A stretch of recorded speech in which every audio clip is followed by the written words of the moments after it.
Okay, this video is going to go over the quadratic formula. So first of all, you need the equation. X equals negative b plus or minus the square root of b squared minus 4ac, and then it's all over 2a. Real quickly, the biggest mistake I see is some people just put like this part over 2a. No, it's the entire equation over 2a. So that's one thing. This negative b part just means change the sign of b. Change the sign of b. So like if it was like -4, I would write +4 there. If it was like +6, I would write -6 there. All right, so that's one thing to keep in mind. Another thing is this plus minus means you could have two answers. One with like a, say you did this root and it was like root 25, and so you got 5. So you would have one with like a +5 and then one with like a -5. I'll explain in greater detail that. And then the last thing, you just need to watch out on this part. When people mess this up, they mess up the b squared minus 4ac part. So let's go ahead and run a couple examples. First of all, I'm on number 1 here. X equals negative b. Change the sign of b. So instead of +8, I write -8. Plus minus the square root of b squared. So that's 8 squared minus 4 times a. A is just 1 here. When there's not a number, it's just a 1 times c, and it's all over 2 times a. All right. You're going to need some decent algebra skills in order to simplify this. -8 plus minus the square root of 8 squared is 64.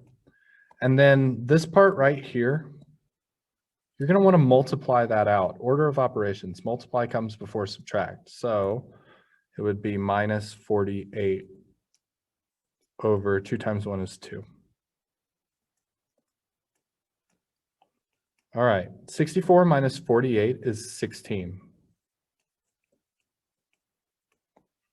So I'm just doing these things one at a time. I'm not trying to simplify everything at once. I'm just simplifying like one thing at a time as I go. Now, this is where I said you might have two answers. You're going to have one of them. Let me do it in different color here. You're going to have one of them where it's -8 plus root 16 is 4. So -8 plus 4 over 2. And then you're going to have one where it's -8 minus 4 over 2. -8 plus 4 is -4. Divided by 2 is -2. -8 minus 4 is -12. Divided by 2 is -6. So these would be my two answers, -2 and -6. And remember, it's x equals. So like x equals -2, x equals -6. Just like that.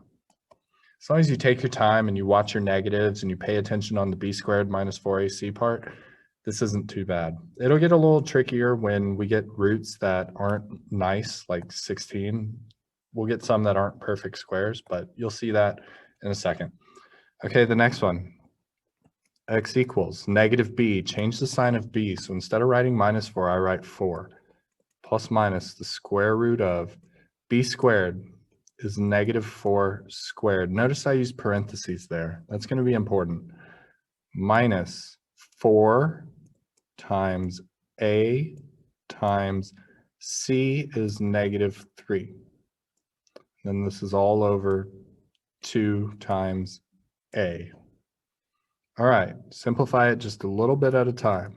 4 plus minus the square root of -4 squared is +16. That's why it's important to use parentheses there, because if you just do like -4 squared, you're going to get +16. But if you just punch into a calculator -4 squared, it's going to tell you -16 because it does the exponent first, then it applies the negative order of operations. So whenever you're squaring something, you're definitely going to want to use parentheses like this. Just keep that in mind as well. Okay. Now we got minus 4ac. Well, look what happens on this 4ac part. It's going to be like negative 4 times 2 times negative 3, which is positive 24. So this part becomes plus 24. That's where you're going to make the mistake right there. Divided by 2 times 2 times 2 is 4. Okay. 16 plus 24 is 40. So this part becomes root 40 over 4. Root 40 breaks down. Root 40 is root 4 times root 10, which is 2 root 10. So I can rewrite this as x equals negative 4 plus minus 2 root 10 divided by 4. And I'm basically done. But what's going to happen on this problem is you're going to have to reduce. Notice that all of these things can reduce. Like it's kind of like negative 4 over 4 and 2 over 4. These things can reduce. But it can only reduce if both of these numbers on top reduce with the number on bottom. So like hypothetically, if this had said like 7 root 10 or something, I would have just left it because that's not reducible. That's what I'm trying to say. But this one, they are reducible. So my answer here would be x equals, they're all divisible by 2. So divide them all by 2. You'd get negative 2 plus minus. And then one more thing, only the number out front gets reduced. You don't touch this root 10 part. So it's just going to be like 1 root 10. Since I'm dividing by 2, it's just 1 root 10, or you could just write root 10. And then the bottom gets reduced as well, so 4 divided by 2 is 2. This would be my answer. I know it looks weird, but see how we had 2 answers on the first one? This plus minus means we're having 2 answers on the second one. So your teacher will probably let you get away with writing it just like that instead of actually writing it twice.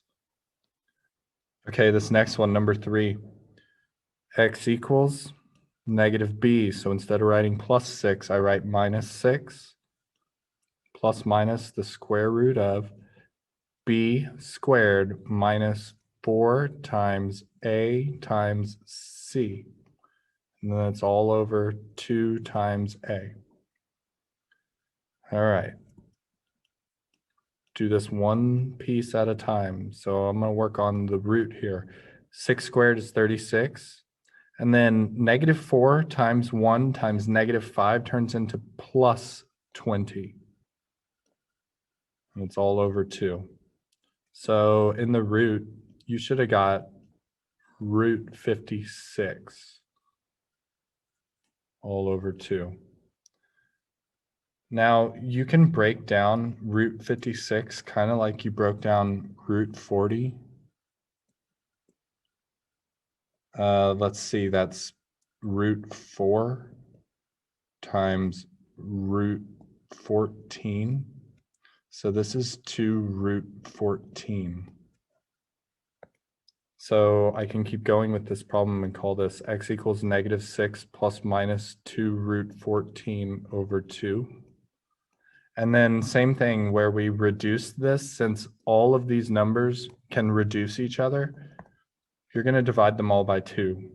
So my answer here would be x equals negative 6 divided by 2 is negative 3 now, plus minus 2 divided by 2 is 1 root 14. Remember, don't mess with the root 14 part, and that's all over 1. So you could really just write this as negative 3 plus minus root 14. You don't need to write the over 1 part.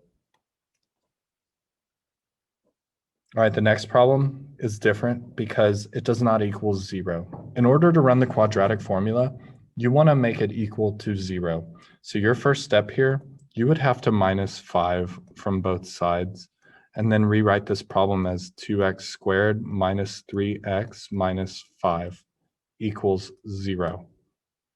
Now you could run the quadratic formula, x equals negative b. So instead of writing -3, I write +3 plus or minus the square root of b squared. So -3 squared minus 4 times a times c.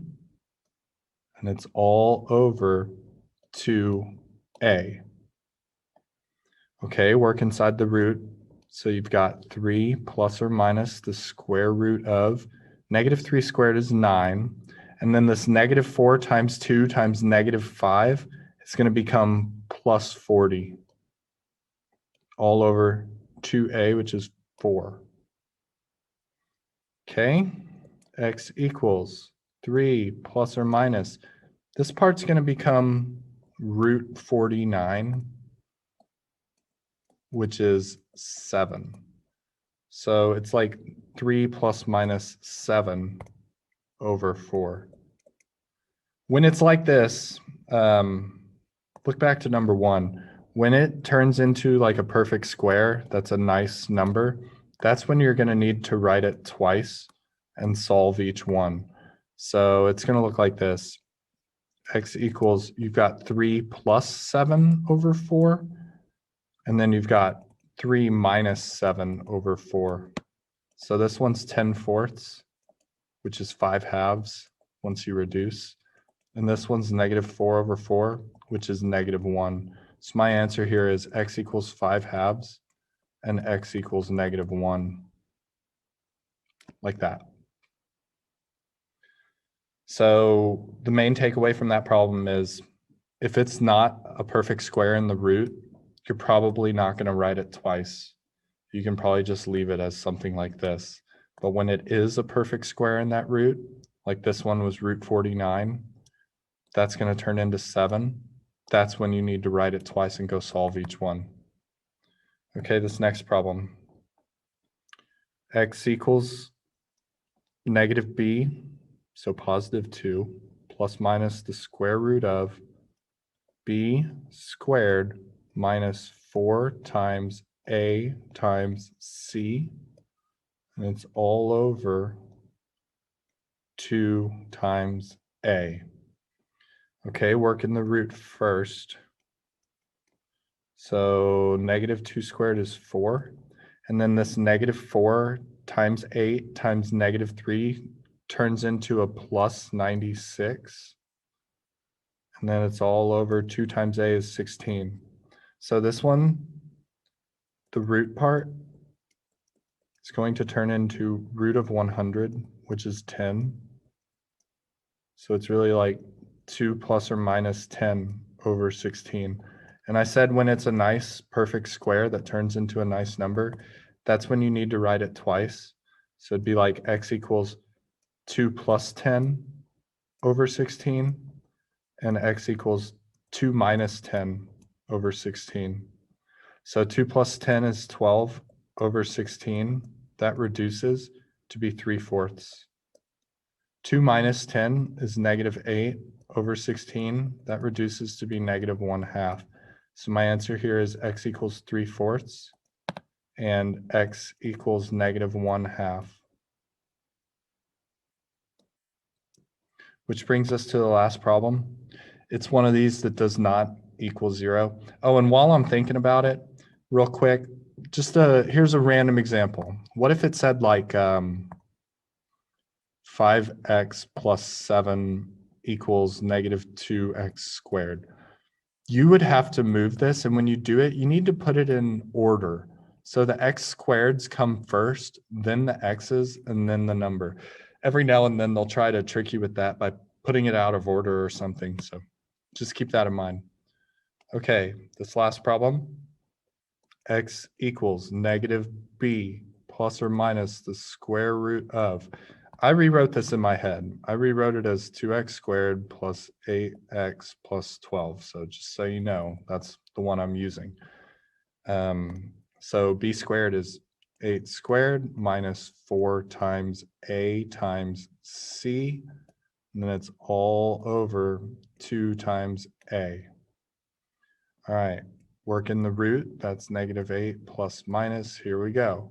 8 squared is 64, minus 4 times 2 times 12. It's going to be 96, but it's minus 96. And then it's all over 2 times 2 is 4. All right, x equals -8 plus minus. This root part turns into -32 all over 4. Now, you can break down root -32. First of all, take the I out, and it becomes +32, which is root 16 times root 2. So this part becomes 4i root 2. That's just simplifying the radical there.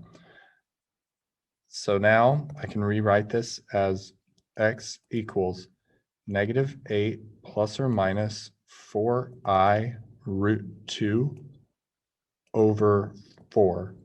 Now notice that all of these numbers could reduce each other. So you're going to want to go ahead and reduce this. And you're going to get -2. I'm just dividing them by 4 to reduce it. So -2 plus or minus I root 2 over 1. And when it's over 1, you don't need to put it over 1. You can just put -2 plus or minus I root 2. And so what this means is these answers, since there's an I there, they're imaginary, meaning this equation, it's not going to have any x-intercepts. They're all imaginary. Like this equation has x-intercepts at these locations, but this equation, since my answer had an I in it, means they're imaginary answers. So you wouldn't graph them, for example. That's how you run the quadratic equation. Just remember, the first part, the -b, just means change the sign of b. The second part, the plus minus, means you could have two answers. And then watch out when you do this b squared minus 4ac part. Really watch your negatives. That's where students mess it up the most. Hope this video helped.